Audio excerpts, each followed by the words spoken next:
CNT act के अनुसार आदिवासी का ज़मीन कोई गैर आदिवासी नहीं खरीद सकते हैं। आदिवासी की ज़मीन आदिवासी ही खरीद सकते हैं।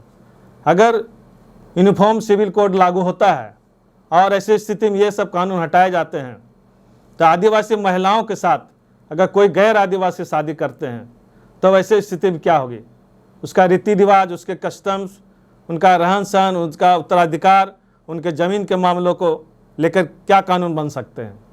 जल जंगल ज़मीन से आदिवासियों को बहुत हद तक बेदखल कर दिया गया है।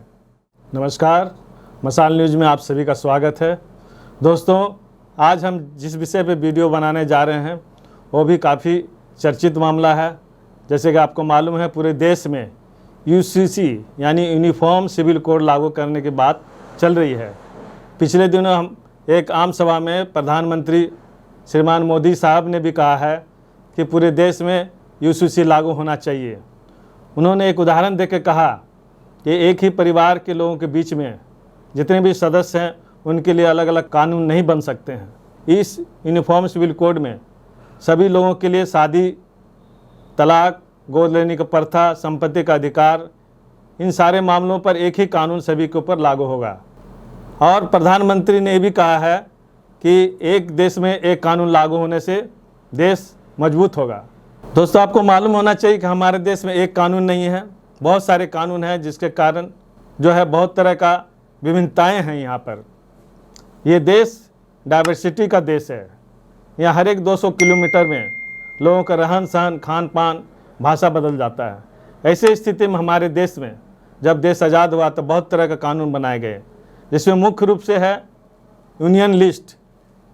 उस लिस्ट में जो भी बातें कही गई हैं उन्हें लेकर के केंद्र सरकार ही कानून बना सकती है। उसी तरह है कॉन्करेंस लिस्ट, जिसे केंद्र सरकार और राज्य सरकार मिलकर कानून बनाते हैं। और स्टेट का अपना लिस्ट है, जिसके तहत राज्य सरकार जो है अपने राज्य में प्रशासन चलाने के लिए कानून बनाते हैं। ऐसे स्थिति में एक लॉ और एक कानून पूरे देश में लागू करना लगता काफ़ी कठिन होगा, खासकर आदिवासी समुदाय के बीच में। तो आज का जो विषय है यूनिफॉर्म सिविल कोड और ट्राइबल सोसाइटी। क्या tribal society uniform civil code को स्वीकार करेगी? अभी तक जहाँ तक खबरें मिली है, हर एक जगह से, चाहे नॉर्थ ईस्ट एरिया हो, चाहे झारखंड का एरिया हो, चाहे छत्तीसगढ़ का एरिया हो, बहुत सारे आदिवासी संगठनों ने यूनिफॉर्म सिविल कोड का विरोध किया है। उनका कहना है कि हमारा अपना धार्मिक रीति रिवाज है, हमारा अपना संस्कार है, हमारा अपना लॉ है, कस्टम्स है, और उसके लिए सरकार के द्वारा बहुत तरह के कानून बनाए गए हैं। उनके साथ छेड़खानी करना काफ़ी कठिन साबित हो सकता है। मैं उसके बारे में बताना चाहता हूँ कि कैसे आदिवासी यानी एक ट्राइबल सोसाइटी को संरक्षित रखने के लिए हमारे संविधान में विशेष उपबंध बनाए गए हैं, विशेष आर्टिकल बनाए गए हैं। तो आगे बढ़ते हैं हम उन आर्टिकल के बारे में जिसमें आदिवासी समुदाय को विशेष संरक्षण दिया गया है। उस आर्टिकल का नाम है आर्टिकल 371। आर्टिकल 371 पूरे नॉर्थ ईस्ट में के कई राज्य हैं जहां लागू है। सिर्फ इतना ही नहीं, और भी कई राज्य हैं, जैसे आंध्र प्रदेश है, गुजरात है, राजस्थान है, बहुत सारे ऐसा इलाका है जहां आदिवासी लोग रहते हैं। अगर आदिवासी समुदाय में UCC लागू किया जाता है तो सबसे पहला काम सरकार का ये करना होगा कि आर्टिकल 371 को हटाना पड़ेगा। तो क्या आर्टिकल 371 को हटाया जा सकता है? ये काफ़ी चुनौतीपूर्ण बातें होगी और केंद्र सरकार के लिए काफ़ी बड़ी चुनौती साबित हो सकती है, क्योंकि आदिवासी समुदाय अभी से उनका प्रखर विरोध कर रहे हैं।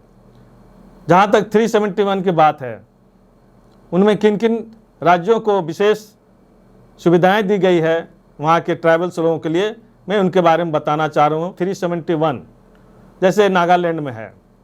नागालैंड में जो भी कानून बने हैं, यहाँ तक कि संसद को भी अधिकार नहीं है कि नागालैंड के लोगों के बीच में उनका जो रीति रिवाज है, उनका रहन सहन है, उनका शादी ब्याह है, यानी उसका पर्सनल लॉ जो भी है, संसद में भी कोई कानून ला के उसमें छेड़छाड़ नहीं किया जा सकता है, जब तक कि नागालैंड का विधानसभा उस पर कोई प्रस्ताव पारित ना करे। मिजोरम राज्य में भी उसी तरह का प्रावधान है।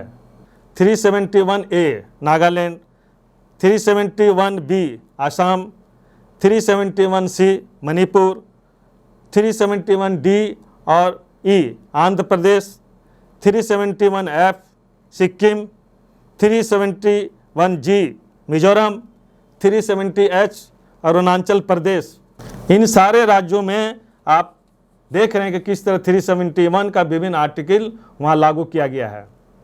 जहाँ तक झारखंड राज्य की बात है, यहाँ के आदिवासी और यहाँ के विभिन्न संगठन लगातार यूसीसी का विरोध कर रहे हैं। झारखंड राज्य में कई ऐसे कानून बने हैं जो 5th शेड्यूल के अनुसार हैं, जिसमें है CNT act 1908, SPT act 1949, Wilkinson rule 1837, पेशा एक्ट 1996। इस कानून के अंतर्गत झारखंड में जो भी ट्राइबल्स रहते हैं उन्हें विशेष अधिकार दिया गया है। यहाँ के आदिवासियों का डर है अगर CNT एक्ट हटाया जाता है, जैसे कि मालूम है आपको कि CNT एक्ट के अनुसार आदिवासी का ज़मीन कोई गैर आदिवासी नहीं खरीद सकते हैं। आदिवासी की ज़मीन आदिवासी ही खरीद सकते हैं। अगर यूनिफॉर्म सिविल कोड लागू होता है और ऐसी स्थिति में ये सब कानून हटाए जाते हैं तो आदिवासी महिलाओं के साथ अगर कोई गैर आदिवासी शादी करते हैं तो वैसे स्थिति में क्या होगी, उसका रीति रिवाज, उसके कस्टम्स, उनका रहन सहन, उनका उत्तराधिकार, उनके ज़मीन के मामलों को लेकर क्या कानून बन सकते हैं। जल जंगल ज़मीन से आदिवासियों को बहुत हद तक बेदखल कर दिया गया है। इन सारे मामलों को लेकर के यहाँ के आदिवासी विरोध कर रहे हैं। दोस्तों, पूरे देश में लगभग 12 करोड़ आदिवासी लोगों की संख्या है। उनके बीच से उनके रीति रिवाज को अगर हटाते हैं हमें, तो सबसे पहला, जैसे कि मैंने कहा कि 371 को हटाना होगा। बहुत सारे लोग जो आज जान रहे हैं कि यूनिफॉर्म सिविल कोड अगर लागू होगा, इसमें खासकर वे लोग जो काफ़ी खुशी मना रहे हैं या यूनिफॉर्म सिविल कोड का समर्थन इसलिए कर रहे हैं कि मुस्लिमों में जो शादी का प्रथा है, जो उन्हें 4 शादियों तक का जो छूट है, उसे बंद कर दिया जाएगा। मुस्लिमों को लेकर के पूरे देश में प्रचार किया गया है कि मुस्लिम जो है 4 शादियां करते हैं और बहुत सारे बच्चे पैदा करते हैं। इसके कारण आने वाले 50-60 वर्षों में मुस्लिमों की आबादी काफ़ी ज़्यादा हो जाएगी और यहाँ पर मुस्लिम बहुसंख्यक हो जाएंगे और हिंदू अल्पसंख्यक हो जाएंगे। ये भ्रम और ये नैरेटिव चलाया गया जानबूझ करके, लेकिन हकीकत क्या है, आइए हम जानते हैं उनके कुछ आंकड़ों का। क्या सही में मुस्लिम समुदाय में बहुत ज़्यादा बहुविवाह हो रहा है? नेशनल फैमिली हेल्थ सर्वे के अनुसार भारत में बहुविवाह जहां 2005-06 में 1.9% थी, वह घटकर 2019-20 में 1.4% रह गया है। यानी हर गुजरते वक्त के साथ इस प्रचलन में गिरावट दर्ज की जा रही है। अगर धर्म के हिसाब से बात की जाए तो हिंदुओं में बहुविवाह का प्रचलन 1.3% है, मुसलमानों में 1.9% है, ईसाई में 2.1% है, सिख में 0.5% है, बौद्धिस्ट में 1.3% है और अन्य में 2.5% है। ईसाई समुदाय में सबसे ज़्यादा बहुविवाह पूर्वोत्तर राज्यों की वजह से हो सकता है। इन राज्यों में बहुविवाह की प्रथा आम बात है। रिपोर्ट के माने तो अधिक जनजातीय आबादी वाले नॉर्थ ईस्ट राज्यों में बहुविवाह करने वाले महिलाओं का अनुपात सबसे ज़्यादा है। मेघालय में 6.1% है, वहीं त्रिपुरा में 2% तक है।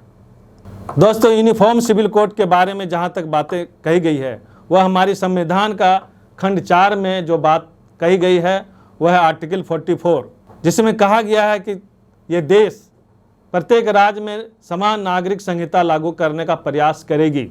यानी प्रयास करना है, इसके लिए बहुत सारे काम, बहुत सारे सजेशन सरकार को लेने हैं, उसके बाद ये सिविल संहिता लागू किया जा सकता है। इन निर्देशों का पालन करते हुए केंद्रीय सरकार ने एक लॉ कमीशन बनाया है, जिसके तहत बहुत सारे लोगों से, माने आम लोगों से राय लिया जा रहा है। अभी तक लॉ कमीशन के पास में 50 लाख से ज़्यादा प्रतिक्रियाएं मिल चुकी है। तो सरकार उन सजेशनों का क्या करेगी?